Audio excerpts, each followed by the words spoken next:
डाल दें। ये राज कर्मचारी हैं, शुक्र शनि राहु केत, ये सब राज कर्मचारी हैं। असद आचरण वालों को जलाते हैं, दंड देते हैं, और सदाचरण वालों को चाहे जिस नक्षत्र पे बैठे हो, चाहे ग्रह पर किसी भी बैठे हो, ये सदैव अनुकूल रहते हैं। ये भगवत पार्षद कोई ऐसे वैसे नहीं है। करो अस्त मैथुन और शनि साढ़े चढ़ा हुआ है, इसलिए ऐसा होता है। बेवकूफी वाली बातें बच्चा है। अभी अवस्था है तुम्हारी वीरपात करने की। गेहूं की फसल तैयार हो रही है, गलेत पे हो, गलेत माने होता है दाना अभी पड़ रहा है, और आप उसको काट लो तो ना भूसा होगा ना दाना होगा, व्यर्थ जीवन चला जाएगा।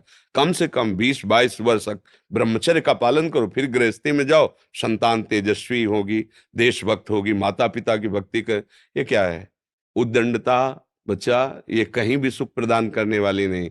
ज्योतिषाचार्य, दुनिया के आचार्य सब उसी परम पिता परमात्मा के ज्ञान को ही बता रहे हैं। जो सही माने में ज्योतिषाचार्य हैं, वो सबसे बड़ी ज्योतिष ये है कि भाग्य विधाता हमारे कर्म हैं। अवश्य में भोक्तव्यम कृतम कर्म शुभाशुभम। ठीक अपने कर्म कर लो, कोई तुम्हें बिगाड़ दे तो मैं बताना। हमारे कर्म पूर्व के या वर्तमान के, वही हमारी दुर्गति करते, दूसरा कोई सृष्टि में नहीं। को न काहू के सुख को दुख कर दाता, निज कृत कर्म भोग सुन भ्राता। बिल्कुल सिद्धांत समझ। अभ्यास गलत किया है, कोई भी देवता तुम्हें नहीं बचा सकता। गलत अभ्यास किया है, अपना नाश स्वयं कर रहे हो, किसी देवता या किसी का दोष नहीं। काले कर्म ईश्वर ही मिथ्या दोष लगाए। ये आचरण गंदे बंद करो बच्चा। नाम जप करो, सात्विक आहार करो, आधा घंटा दंड बैठक मारो, व्यायाम करो, दौड़ो, अभी सब ठीक हो जाएगा। अरे पीछे गलती, यद्यपि ये गलती ऐसी पूरे जीवन भर भोगना पड़ता है, क्योंकि बाल्यावस्था का वीरपात बिल्कुल जीवन को नष्ट कर देता है।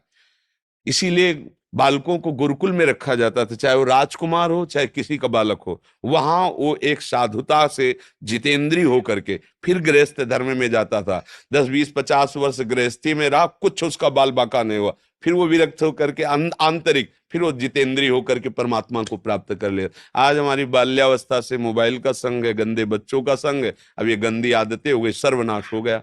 अब सोचो, ये अवस्था तुम्हारी चिंता सुख से ग्रसित होने की है, आनंद में उमगने की है, अभी नौ किशोर अवस्था है। ये तो मस्ती वाली, क्योंकि मस्ती हटा दी, अब रह क्या गया जीवन में। ये जो लोग समझते हैं ना कि जैसे खून निकलवा लो तो खून बन जाता है, बहुत गलत बात है। वो दान देना, वो महीने में वो बात एक अलग है, लेकिन सप्तम धातु वीर एक मन शुद्ध सात्विक पौष्टिक अन्न के बाद एक बार के लिए तैयार होता है। और यहां बच्चे खिलवाड़ में 2-2 3-3 बार रोज। अब क्या होगा? उनका हड्डियों तक की सामर्थ्य नष्ट हो जाएगी, कुछ दिनों बाद देखना बंद हो जाएगा, ऐसे चौंधियाने लगोगे, खड़े होने में चक्कर आएगा, कमर दर्द करेगा, पैरों में टूटन बनी रहेगी, दिमाग में टेंशन बनी रहेगी, पढ़ोगे तो कुछ याद नहीं रहेगा, स्मृति नष्ट होने लगेगी, एक नास्तिकता छा जाएगी, फिर जीवन भार लगेगा, फिर नशा में उतर जाओगे, फिर तो बस गए, फिर गए। तो अब कौन मानता है संत महात्माओं की बातों को? समझाते हैं तो साधु महात्मा है तो अब अलग बात करते हैं। नहीं, हर बहन भाई को 20 वर्ष तक नियम पूर्वक ब्रह्मचर्य रहना चाहिए। ये जो व्यवहार चला है, अब क्या है कि कुछ भी बोलो तो जबान पे लोग अंकुश की, वो तो ऐसा बोल रहे।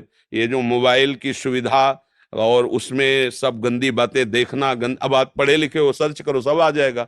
ये जीवन का नाश कर देने वाली बातें हैं बच्चों के। माता पिता को इन पे सावधान रह करके अंकुश करना चाहिए, क्योंकि वो इस समय उन्मत्त हैं बच्चे, उनको वास्तविक सत असत का ज्ञान नहीं है। तो वो अपना ही अहित करने के लिए अपना सुख समझते हैं, अपना अहित कर रहे हैं, अपना सुख समझ रहे हैं। ये तो कहो भगवान की आपके ऊपर कृपा है जो आप हिम्मत करके अपनी बात यहाँ कह रहे हो।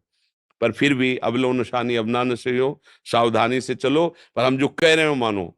आधा घंटे व्यायाम निश्चित करो, सबको करना चाहिए, चाहे स्त्री शरीर हो चाहे पुरुष शरीर हो। एक बार शरीर को बहुत एक्टिव करना चाहिए। ये शरीर हम नहीं है। जैसे आप मोटरसाइकिल सुबह सुबह आप बैठो तो पहले क्या करते हैं?